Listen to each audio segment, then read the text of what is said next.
It's truly alarming that there are people out there who have no escape from the heat, with summer not even officially here yet. The Dallas County Health Department says the number is higher than you might think, and that's why they're trying to get the word out about a potentially life-saving program. And I don't know, some problems, it was not cooling well. And Kamala Jasudis was approaching the hottest time of the year with a faulty central air conditioning unit. oh, I just worried, what do I do? I can't afford anything. But despite the blazing sun heating up her home, today this 77-year-old Mesquite woman is on cloud nine. I am beyond words to thank you all. It's such a unbelievable thing. It's a $1 million help for me.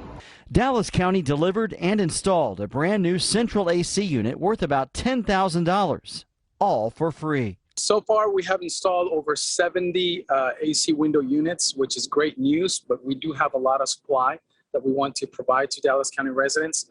Christian Grisales is with Dallas County Health and Human Services and says the Comprehensive Energy Assistance Program is for families with low incomes and will give priority to the elderly, the disabled, and families with small children. Medical experts say there are serious health risks from extended exposure to heat. Heat stroke. And obviously, if you go down that pathway one time, you become more susceptible to it a second time. And obviously, when you get that hot, you can lose the ability to be coherent, even make good decisions. The program is funded through government grants that homeowners like Kamala Jasudis are grateful for. I said beyond words. I'm so happy. I'm so thankful. Now, I'm told it will take a few weeks to get the repairs or a new AC unit if you qualify today, so you don't want to wait if you're worried about losing your cool. In Dallas tonight, JD Miles, CBS 11 News.